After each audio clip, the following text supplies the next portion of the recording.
Welcome to ऑलफिट club. आज हम आपके लिए एक बड़ा ही डिफरेंट वीडियो लेके आए हैं जहाँ पे बहुत कुछ मिलने वाला है सीखने को।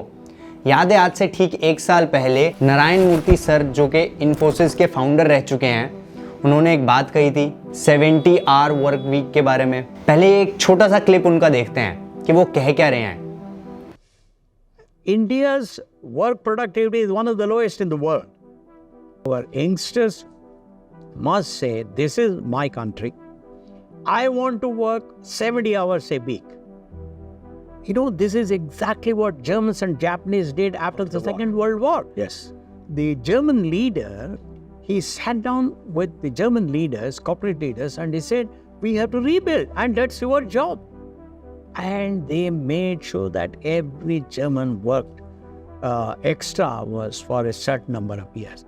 So I hope our leaders too will be able to, when I say leaders, corporate leaders too will be able to address our youngsters and say, for the first time, India has received certain respect. This is the time for us to consolidate and accelerate the progress. And for doing that, we need to work very hard. We need to be disciplined and improve our work productivity. तो आपने clip देखा, इस clip में काफी कुछ था सीखने को, बट लोगों ने क्या किया?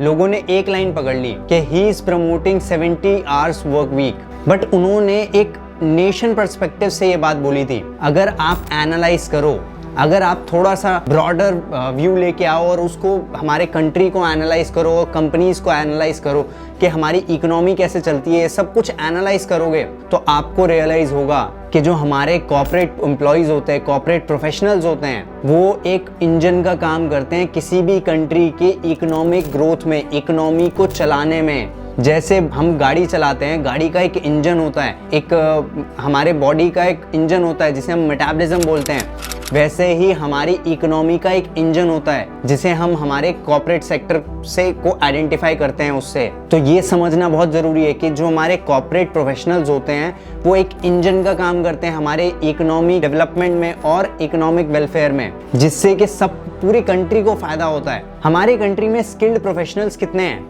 अगर हम उनका रेशियो निकालें, परसेंटेजेस देखें टोटल पॉपुलेशन में, तो हो सकता है ये 2 से 5%, मे बी 8% के आसपास होगा। 5 से 8% ऐसे लोग होंगे जिनमें किसी तरीके का स्किल है जो आज की मार्केट की रिक्वायरमेंट है उसके हिसाब से। तो इससे हमें क्या पता चलता है? जो ये 5 से 10% लोग हैं, इनको बहुत मेहनत करने की जरूरत है जिससे कि पूरी कंट्री आगे बढ़े और हम हमारी कंट्री की लोग सुने। एक लाइव एग्जाम्पल हमारे सामने है, चाइना का इकोनॉमिक ट्रांसफॉर्मेशन शुरू हुआ था 1978 में, और 1978 में चाइना की इकोनॉमी ने 11% से ज़्यादा ग्रोथ दर्ज करी थी, और उसके कमिंग ईयर्स में ये इकोनॉमिक ग्रोथ बढ़ती चलेगी और बढ़ती चलेगी। कुछ ईयर्स तो ऐसे भी रहे जहाँ पे 14 से 15% भी इकोनॉमी उनकी ग्रो करी। तो ये कैसे हो पाया? ये इनके कॉर्पोरेट सेक्टर की मेहनत की वजह से हो पाया। एक जनरेशन तो देखो लगता है, एक जनरेशन का जोर लगता है, हमें एक जनरेशन का जोर लगाना है। क्या हम वो जनरेशन बन सकते हैं? बस यही एक क्वेश्चन है हमारे सामने। लेकिन आज आप सरप्राइज्ड होगे कि हम ये सब बातें क्यों कर रहे हैं। हम तो वर्क लाइफ बैलेंस की बात करते हैं, हेल्थ की बात करते हैं, फिटनेस की बात करते हैं, बट ये बात करनी भी बहुत ज़रूरी है, क्योंकि किसी भी कंट्री की इकोनॉमी अगर बढ़ती चली जाती है, ग्रो होती चली जाती है, तो वो कंट्री मिलिट्री वाइज भी स्ट्रांग होता है और उस कंट्री की इस दुनिया में सुनी भी जाती है।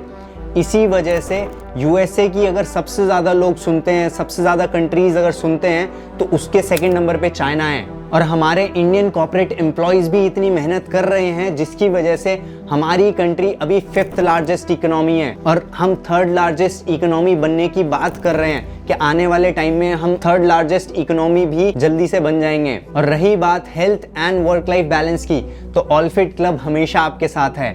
ऑलफिट क्लब के अंदर हम कॉर्पोरेट प्रोफेशनल्स को ऐसे देखते हैं कि कॉर्पोरेट प्रोफेशनल किसी भी टीम के लिए एक एथलीट का काम करते हैं, कि हमें कॉर्पोरेट प्रोफेशनल के लिए परफॉर्मेंस कोचेस चाहिए। जैसे हमें एथलीट्स के लिए परफॉर्मेंस कोचेस की जरूरत होती है, वैसे ही हमें कॉर्पोरेट प्रोफेशनल्स के लिए भी परफॉर्मेंस कोचेस की जरूरत होती है। Performance coaches, not skill coaches.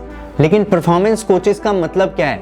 Performance coaches is equal to strength and conditioning coaches. मतलब किसी भी एथलीट को हम ट्रेन करते हैं तो परफॉर्मेंस कोचेस का काम होता है कि कैसे हम उनको बेस्ट ऑफ द एबिलिटी पे कंडीशन करें, जिससे कि वो अपना sport best of the ability पे खेल पाएं और उनको इंजरीज होने के चांसेस मिनिमल से मिनिमल हो। इन्हीं कोचेस की हर कॉर्पोरेट कंपनीज में, हर कॉर्पोरेट एम्प्लॉय को, हर कॉर्पोरेट प्रोफेशनल को, हर सिटिंग इंडिविजुअल को जरूरत होती है कि कैसे बैठे बैठे वो जो हमारे इकोनॉमी में कंट्रीब्यूट कर रहे हैं, जिनकी कंट्रीब्यूशन लार्जर कॉन्टेक्स्ट में एक बस सोल्जर से ही नीचे है। ऑलफिट क्लब के थ्रू हमने बहुत सारे कॉर्पोरेट एम्प्लॉयज और प्रोफेशनल एथलीट्स को ट्रेन किया हुआ है और इन सबको सक्सेसफुली ट्रेनिंग कराने के बाद हमने ये रियलाइज किया है कि इन दोनों में ज्यादा डिफरेंस नहीं है। जो कॉर्पोरेट एम्प्लॉयज होते हैं उनके अलग लेवल के चैलेंजेस होते हैं कि वो लोग रात को कभी कभी बहुत लेट नाइट वर्क करते हैं, अर्ली मॉर्निंग फ्लाइट्स उनको कैच करनी होती है। कुछ मंथ्स उनके ऐसे होते हैं जहाँ पे स्केड्यूल बिल्कुल हेक्टिक होता चला जाता है। यहीं पे हमारा रोल बढ़ जाता है एज परफॉर्मेंस कोचेस कि हमारा काम होता है कि कैसे उनका जो स्ट्रेस है through yoga, through meditation, through exercise, through multiple things, through playing sport और मल्टीपल थिंग्स हम इंक्लूड करते हैं उनके हेल्थ एंड फिटनेस में, through diets, through proper breathing, through mindfulness.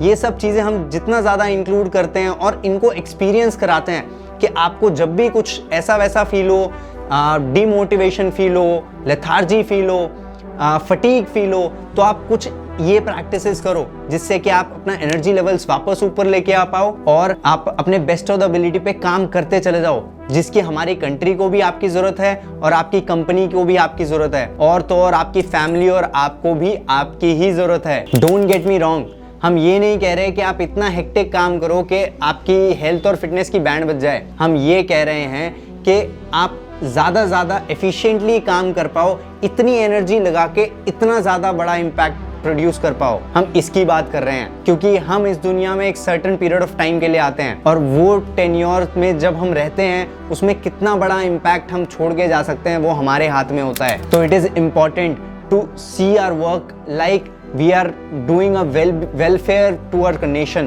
क्योंकि इसी कंट्री में हम पैदा हुए हैं, इसी मिट्टी से हम निकले हैं, इसी मिट्टी में हम मिल जाएंगे। बट इस मिट्टी को हम क्या देके जा रहे हैं अपने टेन्योर में, ये बहुत इंपॉर्टेंट है। तो हम सब के हाथ में वो चाबी है और वो गाड़ी का स्टीयरिंग है। कितना तेज भगाना है, कितना डिस्टेंस कवर करना है और कितना इम्पैक्टफुल राइडिंग करनी है, ड्राइविंग करनी है, वो अपने हाथ में है। तो let's make our nation proud through our work.